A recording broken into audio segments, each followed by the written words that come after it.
Bayangkan Anda berada di sebuah ruangan dengan dua pintu. Di balik satu pintu, ada kekayaan tak terbatas. Di balik pintu lainnya, kehancuran total.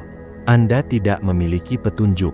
Lalu, seseorang memberitahu Anda bahwa strategi yang Anda pilih tidak hanya akan menentukan nasib Anda, tetapi juga nasib setiap orang yang Anda cintai, dan bahkan orang asing yang tidak pernah Anda temui.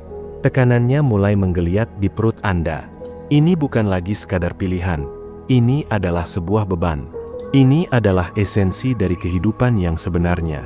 Setiap hari, kita berdiri di depan pintu-pintu semacam ini, meski konsekuensinya mungkin tak terlihat jelas. Setiap interaksi, dari tawar-menawar di pasar, hingga negosiasi gaji, hingga percakapan rumit dengan pasangan, adalah sebuah permainan dengan aturan yang tak terucapkan. Kita percaya bahwa untuk menang dalam permainan kehidupan ini, kita harus menjadi yang terpintar, terkuat, atau paling licik di ruangan itu. Kita mengira kemenangan adalah tentang mengakumulasi sebanyak mungkin untuk diri sendiri, tentang memastikan bahwa kita yang keluar sebagai pemenang, apapun yang terjadi. Itulah mengapa ketika kita mendengar bahwa strategi paling powerful justru datang dari kerjasama dan kedermawanan, hal itu terdengar tidak hanya naif, tetapi hampir seperti sebuah kesalahan logika. Bagaimana mungkin memberi bisa menjadi cara untuk mendapatkan lebih? Bagaimana mungkin kepercayaan bisa menjadi senjata strategis tertinggi dalam dunia yang penuh dengan penipuan? Masalahnya adalah, logika kerjasama yang terdengar naif ini bukan hanya teori moral yang muluk. Ia adalah sebuah kekuatan yang sangat nyata dan dapat diprediksi, yang justru diungkapkan bukan oleh para filsuf, tetapi oleh matematika yang dingin dan tanpa ampun. Selama berabad-abad, kita terjebak dalam paradigma zero-sum game, keyakinan bahwa untuk seseorang menang, orang lain harus kalah.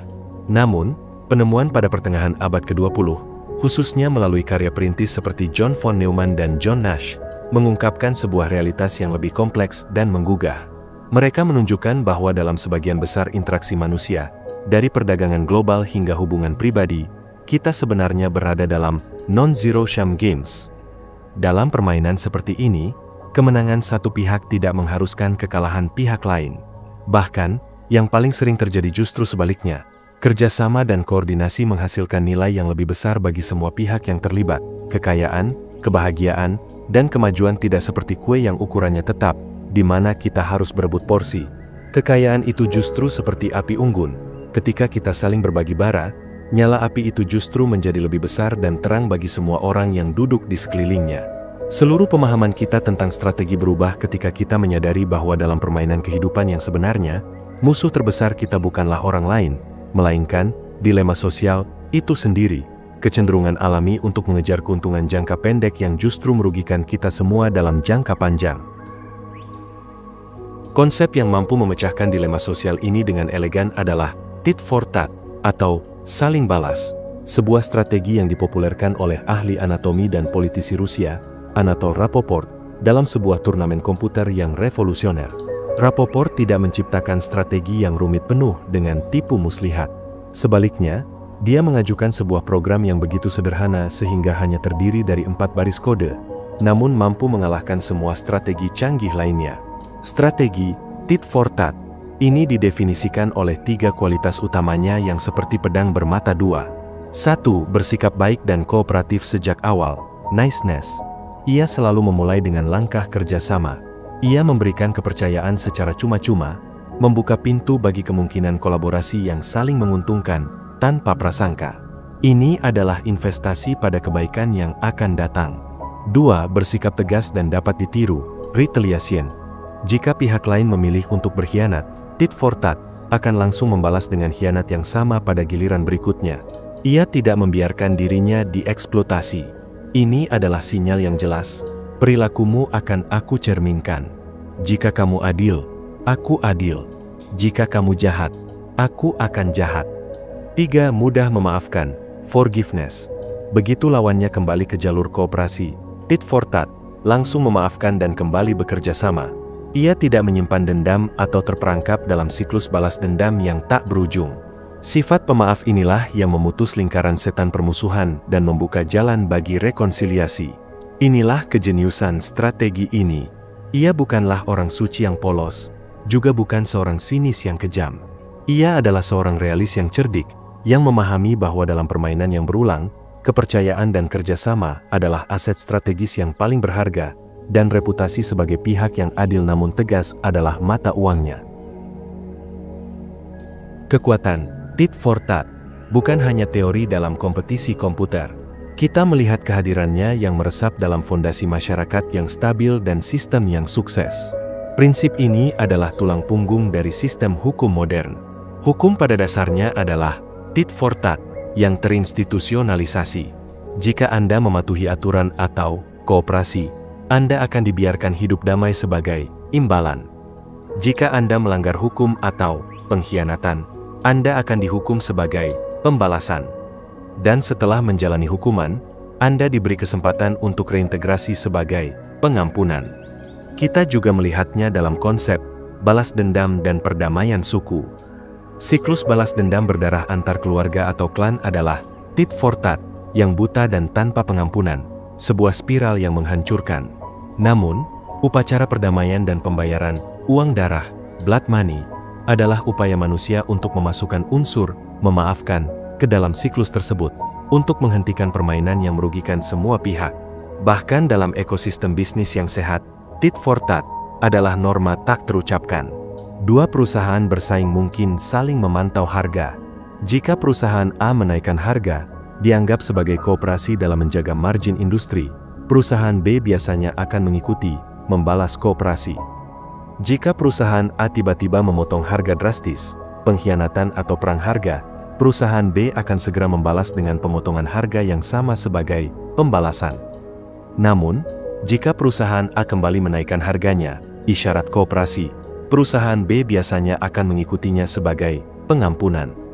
Mekanisme inilah yang menjaga stabilitas pasar, mencegah perang harga yang menggerogoti semua pihak.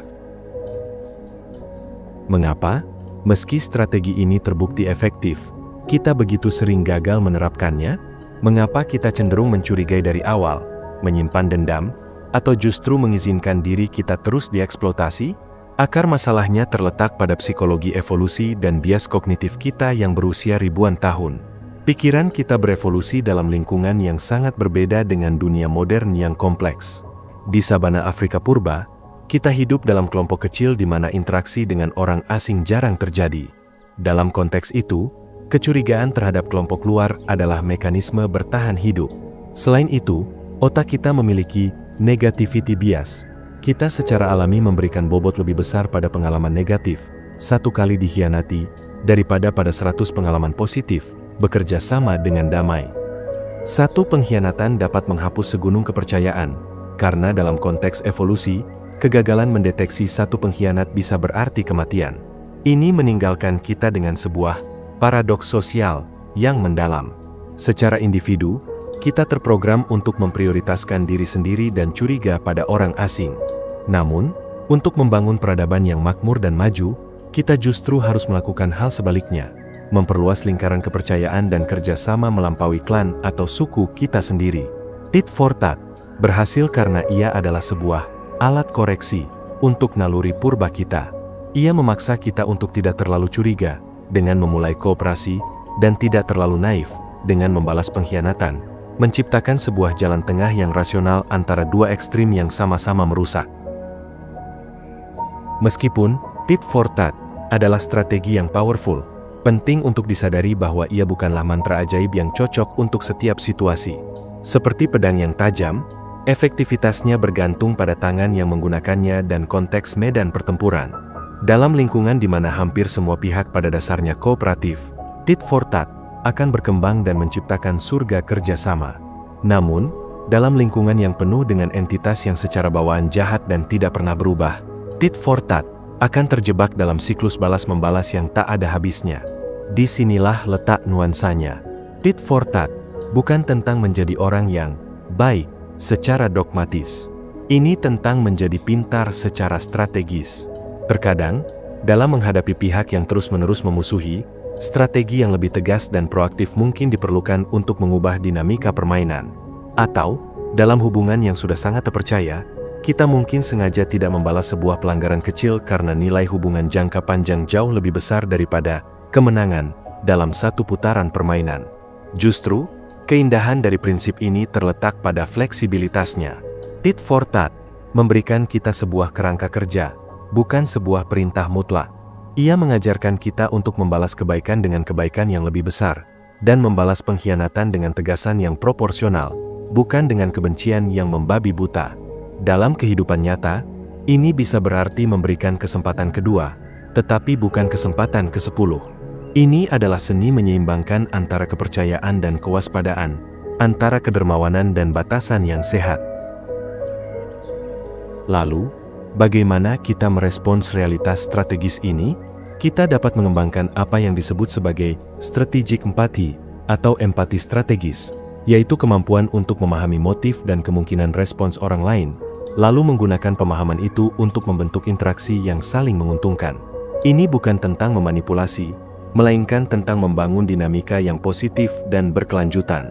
Caranya adalah dengan menjadikan prinsip-prinsip tit for tat sebagai panduan praktis dalam interaksi sehari-hari. Mulailah setiap hubungan baru dengan rekan kerja, tetangga, atau mitra bisnis dengan asumsi baik yang tulus. Berikan kredit kepercayaan di muka. Kemudian, jadilah cermin yang jernih. Jika seseorang memperlakukan Anda dengan adil, balaslah dengan kebaikan yang setara atau lebih. Jika seseorang mencoba memanfaatkan Anda, tegaskan batasan Anda dengan tegas dan jelas, tanpa emosi yang berlebihan.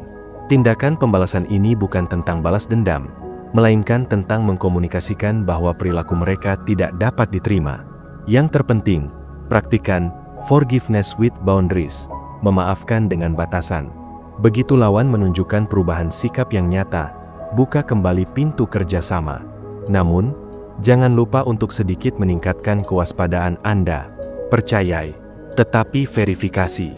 Dengan bertindak seperti ini, Anda tidak hanya melindungi diri sendiri, tetapi juga mendorong orang lain untuk berperilaku lebih baik. Anda secara aktif menciptakan sebuah lingkaran virtu, sebuah ekosistem sosial di mana kerjasama dihargai dan pengkhianatan tidak menguntungkan. Inilah cara Anda mengubah permainan, dari yang semula mungkin bersifat merusak, menjadi sebuah tarian kolaboratif yang elegan. Pada akhirnya, tit for tat bukan sekadar strategi untuk memenangkan sebuah permainan. Ia adalah sebuah cetak biru filosofis untuk membangun kemanusiaan kita yang paling baik.